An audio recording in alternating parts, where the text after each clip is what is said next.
It starts as a whisper, a weariness that sleep can't touch, a fog in the mind, a tightening in the chest every time Monday comes around. You tell yourself you're just tired, overworked, stretched thin, in need of a break. So you try the usual remedies: longer naps, shorter to-do lists, more caffeine, less screen time. But still, the emptiness lingers. And if you're quiet enough, if you dare to listen beneath the noise, you might hear something older speaking through the exhaustion. A voice not of the body, but of the soul. A hunger that no productivity hack can fix. Because you're not just burned out, you're spiritually starving. This isn't about laziness. It's not about weakness. It's about being cut off from what makes life feel meaningful. We live in a world that teaches us to perform instead of feel, to produce instead of connect, to push through instead of pause. And slowly, silently, something essential begins to fade, not all at once, but in quiet increments, a slow erosion of wonder, a thinning of joy, a subtle sense that you are living someone else's life, that somewhere along the way, your soul stopped being consulted. Carl Jung believed that the most terrifying thing is to accept oneself completely. But how can we accept what we no longer even recognize? How can we return to ourselves when every step forward feels like a further departure from who we truly are? This isn't just a burnout crisis, it's a spiritual one. And no amount of sleep, salary, or social validation will fill the space where your soul used to live. This video is not a list of tips. It's an invitation to pause, to look inward, to listen to the quiet ache beneath your busyness, and to finally ask the question no one ever taught you how to ask: what is my soul hungry for? Because only when you begin to answer that, with honesty, with tenderness, with depth, can you begin the journey home. We talk about burnout like it's a scheduling problem, a time management failure, a need for better work-life balance. But what if burnout isn't the root cause at all? What if it's the final desperate signal of something much deeper? In truth, burnout is not just your body waving a white flag. It's your soul crying out from the prison of a life that no longer feels like your own. You can feel it in the way your mornings start with dread instead of curiosity, in the way you measure your worth by productivity and your success by how much you've sacrificed. We've normalized exhaustion, romanticized overwork, and pathologized stillness. But this isn't just cultural conditioning, it's spiritual malnourishment. Burnout isn't the disease, it's the symptom of a life lived in exile from your own essence. Most people suffering from burnout don't need more sleep, they need more truth. Truth about who they are, what they value, and what they've lost touch with in the pursuit of survival. Carl Jung said that the most damaging thing to the soul is to live a life that's not in alignment with the self, the deep, authentic center of your being. And yet, this is exactly what most of us are trained to do. From a young age, we're taught to adapt, achieve, perform.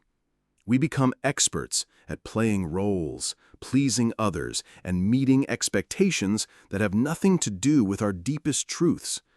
And over time, the cost is unbearable. Not just fatigue, but disconnection.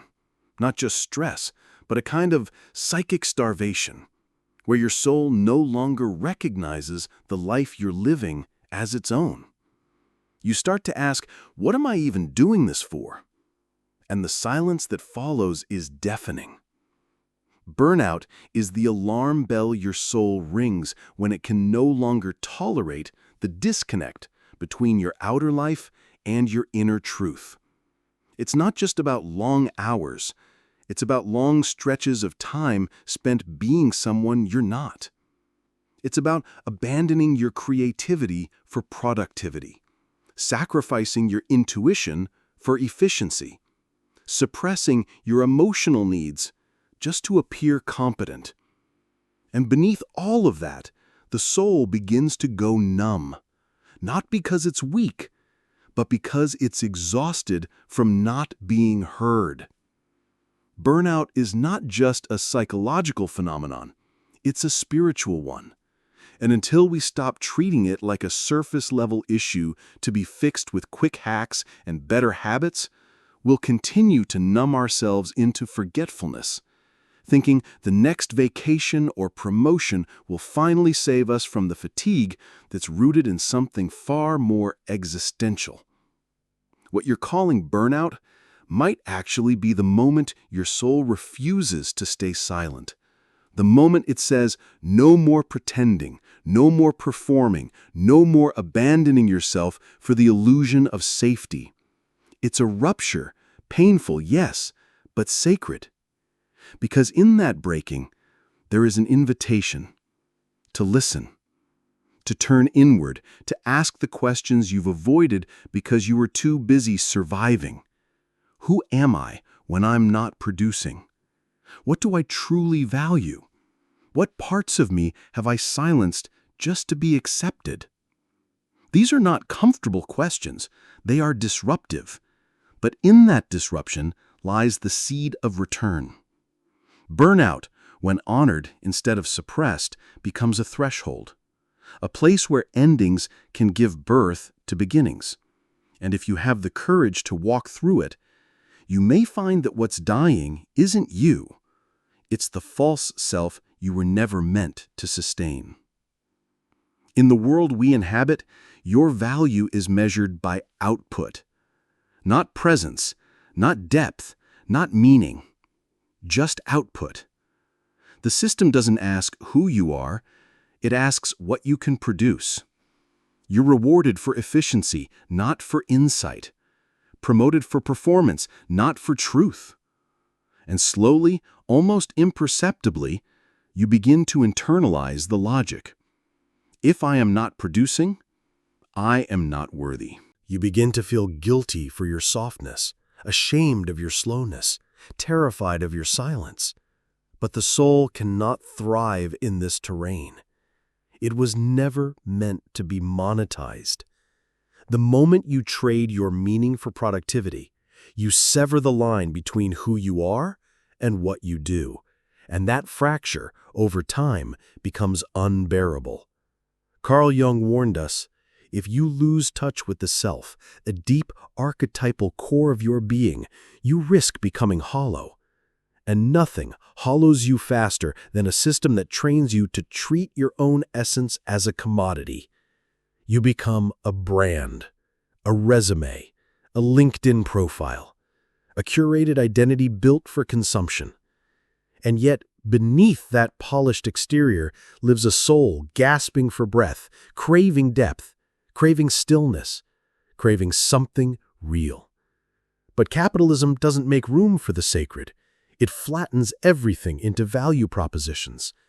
Even your healing is packaged as productivity. Be your best self, not for inner wholeness, but so you can be more effective at work.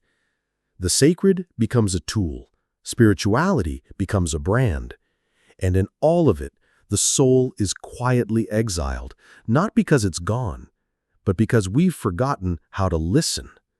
Productivity is not the enemy, but when it replaces meaning, it becomes a poison. You weren't born to hustle. You weren't born to optimize. You were born to feel, to question, to imagine, to connect. But those qualities don't serve the machine, so they're silenced, shamed, or sidelined. From childhood, you're rewarded for being manageable, not authentic, for being useful, not alive. And so you adapt. You shape yourself around what earns approval. You split off from your deeper longings. You become a master of achievement and a stranger to your own soul. And when the emptiness sets in, you assume it's your fault. You double down. You try harder. But what you're craving isn't another metric. It's meaning. It's the sense that your life is anchored in something more than output, something unnameable, but deeply yours. The tragedy isn't just that we're exhausted, it's that we've forgotten why we're doing any of this in the first place. We wake up and run and run and run. But toward what? Toward whose dream? And at what cost? We've built a world where productivity is king, but presence is rare, where everything is urgent, but nothing is sacred. And this isn't just burnout, it's spiritual dislocation. You don't need another time-blocking app. You need to remember who you were before you believed you had to earn your right to rest, before you thought that being lovable meant being useful. Jung knew the soul doesn't speak in metrics. It speaks in symbols, images, emotion, intuition. And until you reconnect with that deeper language, you will remain exhausted, not just in your body, but in your spirit. You're not lazy, you're lost, and your soul is calling you home. There is a moment in life, and it's rarely loud, when you realize you've become a stranger to yourself. You look in the mirror and recognize the face, but not the eyes. You walk through your days like a shadow of who you used to be, performing routines that once felt meaningful, but now ring hollow. You laugh, you nod, you show up. But deep down, something essential is missing. That something is your soul, not in the religious sense, but in the psychological sense Jung spoke of. The innermost center of meaning, purpose, and identity, the self. It didn't leave all at once. It was slowly silenced by expectations, by pressure, by the subtle message that who you are matters less than what you do. And now the emptiness you feel isn't just exhaustion, it's grief. Grief for the parts of yourself you left behind just to survive. The forgetting happens quietly. You don't notice it at first, the way you stop painting or writing or singing, because those things don't pay the bills. The way you filter your emotions, censor your opinions, shrink your dreams to fit a world that rewards compliance. You tell yourself it's maturity, responsibility, growth. But sometimes what we call growth is just adaptation in disguise. Sometimes we grow into someone we never wanted to be simply because it felt safer than being rejected for who we truly are. And over time, the authentic self, the soul, is pushed deeper into the unconscious. Jung called this exile the creation of the false self, a mask we wear to navigate society. But the soul doesn't die. It waits. Beneath the burnout, beneath the anxiety, beneath the discontent. It waits for your return, not with judgment, but with hope. There's a difference between functioning and living. And many of us are experts at functioning. We hit deadlines, we show up on time, we perform roles with practiced precision. But inside, we feel numb, disconnected, like we're watching life happen from behind a glass wall. That's the cost of forgetting the self. You stop feeling alive. You stop asking what matters. You stop listening to your own intuition because following it would require disrupting the life you've built around the expectations of others. But true healing begins when you allow yourself to feel again, when you risk honesty, when you choose discomfort over denial. Jung said that the privilege of a lifetime is to become who you truly are. But before you can become, you have to remember. Remember who you were before the world told you who to be. The soul doesn't demand you change everything overnight. It only asks for one thing: presence, a willingness to turn inward, to stop outsourcing your truth to systems, roles, and expectations that have never known who you are. Reclaiming the forgotten self is not about rebellion, it's about return. It's not about throwing away your life, but about infusing it with meaning again. Listening to the quiet voice you've ignored. Creating space for the questions you were told not to ask. Feeling the grief of who you could have been, and choosing even now to become. The forgotten self is never truly lost. It's simply waiting for you to remember. And when you do, you'll realize that the burnout, the emptiness, the numbness were never failures. They were signals, invitations, signs that your soul was not gone, only waiting. In the modern world, you are never truly alone, but rarely ever with yourself. Every spare second is filled, scrolling, streaming, swiping. There is always another video, another notification, another dopamine hit waiting to sedate the silence. We are drowning in stimulation, yet starving for connection. Not just connection to others, but connection to ourselves. This is the paradox of the age. We are overfed with content, but underfed with meaning. We confuse distraction with nourishment. But the soul is not fed by noise. It's fed by depth. And when that depth is missing, even the most entertaining life starts to feel strangely empty. Jung warned us of this very danger, that modern life would fill our heads, but starve our hearts. And so here we are, overstimulated, anxious, restless, and profoundly hungry. You reach for your phone before your feet touch the floor. You scroll through strangers before you even check in with your own thoughts. You absorb more information in a day than your ancestors did in a month, but still feel like something is missing. And that something isn't more knowledge, it's wisdom. It's the quiet knowing that comes from within, not from another TikTok, another news feed, another productivity tip. But wisdom requires space, silence, slowness. The very things our culture trains us to avoid. Why? Because stillness forces us to feel. And when you've spent your life outrunning emptiness, stillness feels unbearable. But that ache you feel in the quiet isn't something to fear. It's your soul reminding you that you exist, that behind the stimulation lies a self you've neglected for far too long. When you live in a state of constant stimulation, your nervous system forgets how to rest. Your mind forgets how to wander. Your spirit forgets how to speak. You become reactive instead of reflective, addicted to immediacy, terrified of boredom. But boredom is not the enemy. It's the doorway. It's the threshold where creativity lives, where the deeper questions begin to rise. Who am I without this noise? What do I actually want? What does it mean to be alive in this body, in this moment, without distraction? These questions cannot be answered through content. They can only be answered through contact with yourself, your wounds, your longings, your inner life. And yet we run. We run because it's easier to consume than to confront.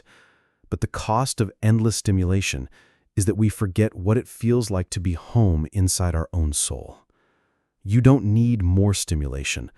You need nourishment. Not the kind that comes in neatly packaged wellness routines, but the kind that arises when you sit in stillness long enough to hear your own voice again. The voice that says, I'm tired of running. I miss myself. I want something real. The truth is, your spirit isn't complicated. It doesn't need 10,000 followers or 5-step plans. It needs quiet. It needs truth. It needs beauty, depth, ritual, and meaning. And when you begin to offer those things to yourself, even in small doses, something begins to shift. The anxiety starts to soften. The restlessness gives way to reverence. And you realize, I was never broken. I was just starving. Starving for what the world forgot to give me, and what I forgot I had the power to reclaim. You take the weekend off. You sleep in. You cancel plans. You turn off notifications. And still, you wake up tired. Not just physically, existentially. You've done everything the world tells you to do for rest, bubble baths, meditation apps, digital detoxes, but the exhaustion persists. Why? Because rest isn't the same as repair. You're not just tired from doing too much. You're tired from being too little of yourself. This isn't the kind of fatigue sleep can fix. It's soul deep. And until you address the root, the disconnect from who you are, what you value, and what you need, no amount of naps or vacations will touch the ache. Jung understood this. He knew that without connection to meaning, even rest becomes hollow. You stop waking up because you're not waking into anything that matters. Real rest isn't about stopping, it's about returning. Returning to what nourishes you, what aligns you, what lights something sacred inside you. But most of us don't know what that is anymore. We've spent so long chasing external success that we've lost the internal compass. So we rest in body, but not in spirit. We lie down, but never actually land inside ourselves. Rest becomes one more thing we try to get right, but the soul doesn't respond to performance. It responds to presence, to truth, to meaning. If your rest doesn't include reconnection with yourself, your creativity, your aliveness, then it's just another form of distraction, another way to avoid the ache. And that's why you still feel tired, not because you failed to rest, but because you rested without remembering who you are. There is a kind of exhaustion that comes not from effort, but from emptiness. You can spend an entire day doing nothing and still feel drained if the silence is filled with self-abandonment. And the most dangerous part? This kind of exhaustion is invisible. You can look well-rested on the outside while quietly falling apart on the inside. You smile, show up, reply to emails, all while something inside you whispers, "I can't keep doing this." Not because you're weak, but because you're unaligned. The life you're living asks you to be everything except yourself. So even when the body slows down, the soul keeps burning. And that burn, silent, unspoken, often misdiagnosed as laziness or depression, is the signal. The soul's way of saying, I don't need more sleep, I need more truth. So what does real rest look like? It looks like silence that isn't just absence of noise, but presence of self. It looks like remembering what you loved before you were told to be useful. It looks like creating without monetizing, crying without apologizing, being without justifying. It's not always peaceful. Sometimes rest means collapsing into the grief you've been holding back for years. Sometimes it means facing the part of you that's been screaming behind the mask. True rest isn't soft, it's revolutionary. It reclaims you. It asks, what would my life feel like if I stopped betraying my soul for comfort? And the answer to that question may scare you, but it will also save you. Because the exhaustion you feel isn't failure, it's feedback. The body breaking under the weight of a spirit that's been silenced too long. There is a silence you avoid, not the one around you, but the one within you. It waits in the pause between texts, in the quiet after the show ends, in the final moment before you fall asleep. That silence is where the void lives. And if you listen closely, you'll hear its voice, not loud, but piercing. The voice that says something's missing. You try to outrun it with busy schedules and glowing screens. You convince yourself that if you keep moving, you won't have to feel it. But the void isn't chasing you, it's inside you. Jung would call this the absence of self. Not a flaw, not a failure, but the natural result of living out of alignment with your inner truth. This isn't depression in the clinical sense, it's disconnection. From purpose, from presence, from the parts of you that hold meaning, creativity, and sacredness. The inner void is not a monster, it's a message that something essential has been buried beneath years of adaptation. You weren't born with this emptiness. It was cultivated by a world that rewarded performance and punished authenticity. Slowly, piece by piece, you gave away your joy, your sensitivity, your intuition. Not because you wanted to, but because it felt safer than rejection. And now, even in your best moments, there's a shadow, a subtle numbness that follows you home. This is the void. It doesn't want to hurt you, it wants to guide you. It exists not to pull you down, but to call you back. But you must be willing to stop numbing it. Not through scrolling, not through shopping, not through overworking or overthinking, only through turning inward, through facing what you abandoned in order to belong. The greatest lie of modern life is that the void must be filled. But the soul doesn't want to be filled, it wants to be felt. That hollow space inside you is sacred. It's where your real questions live, the ones you've avoided because you were afraid of what they might demand. Who am I really? What have I silenced? What do I long for when no one's watching? The void is the terrain of initiation, where the ego loosens its grip and the soul starts to stir. It's uncomfortable, yes, but it's also the birthplace of transformation. Jung taught that when we deny our inner world, we are ruled by it unconsciously. But when we face it, when we descend into that quiet, aching space, we don't collapse. We remember. The void doesn't destroy you, it undoes what was never truly you to begin with. You've spent so long running from the void, fearing it would consume you, but what if it's here to free you? What if your loneliness, your anxiety, your craving for constant distraction aren't signs of brokenness, but signs of a deeper intelligence? Your soul reminding you that you were made for more than performance and survival. The void doesn't need to be filled with noise. It needs to be honored with presence. It's the place where you stop pretending, where you take off the mask, where you begin, gently and courageously, to listen. And in that listening, you may find that what you feared was emptiness is actually space. Space for truth, space for healing, space for you. The void is not the end, it's the threshold. And if you're willing to walk through it, you'll find not nothing, but everything you thought was missing.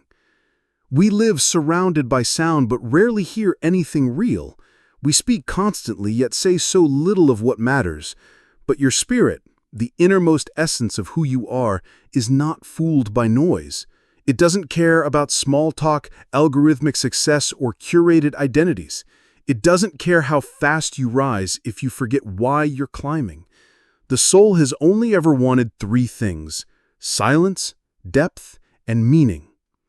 These aren't luxuries, they are necessities, and when denied, the soul begins to wither.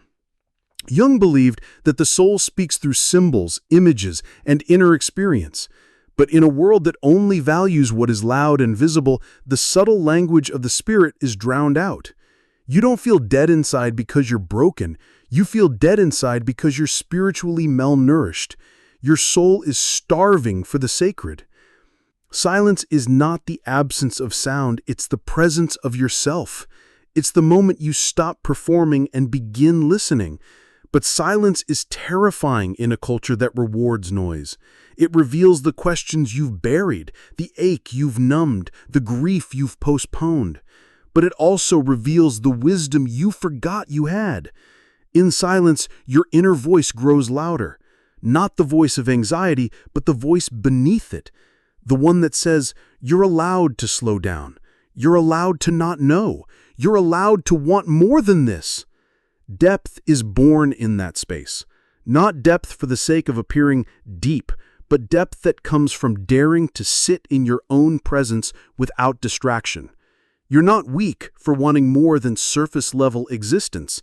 You're awake. You're remembering. Meaning is not something you find. It's something you create through attention, through devotion, through honest engagement with your inner life. The soul doesn't crave explanations. It craves experiences that resonate. Poetry over policy, connection over content.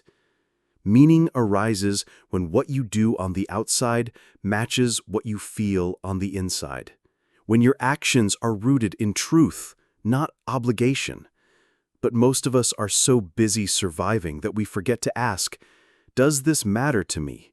Does this reflect who I really am? Would I choose this if I weren't afraid? The soul's craving for meaning isn't pretentious, it's primal. It's not about philosophy, it's about presence. And without it, life becomes unbearable. You drift, untethered, wondering why nothing fills you. It's because you're living in fragments when you were made to live in wholeness. What your spirit longs for can't be bought. It can't be found in a course, a trend, or a title. It's found in the quiet return to yourself, in the courage to sit beneath the noise and ask, what have I abandoned in the name of success? What beauty have I neglected because I thought it didn't matter? The soul is not complex. It simply wants to belong again, to be seen, not as a tool for performance, but as the sacred center of your life. When you honor its craving for silence, depth, and meaning, something incredible happens. The numbness starts to thaw. The noise becomes less seductive. You begin to feel alive, not because the world changed, but because you did. You stopped starving your spirit. You started listening. And that's where healing begins, not in fixing yourself, but in feeding what was forgotten. You've been praised for your strength, your ability to keep going no matter what, to smile when you're breaking, to show up when you haven't slept, to produce through pain and perform through emptiness. They call it resilience, grit, discipline. But what if it's not strength you're embodying, but suppression? What if the version of strong you've been applauded for is actually the most dangerous kind of self-abandonment? Jung wrote that a persona, a mask we wear for the world, can become so rigid that we forget it's not who we really are. And many of us have worn the strong one mask for so long that we've lost the ability to be human, to cry, to collapse, to say, I can't. In a culture that worships productivity, admitting your limits feels like betrayal. But your spirit wasn't meant to be unbreakable. It was meant to be alive. The myth of the strong self is seductive. It tells you that your worth is measured by how well you hide your needs, that vulnerability is weakness, that asking for help is failure. And so you become a fortress, impenetrable, reliable, untouchable. But behind that armor lives a soul gasping for air. Strength, when defined by the suppression of feeling, becomes spiritual starvation.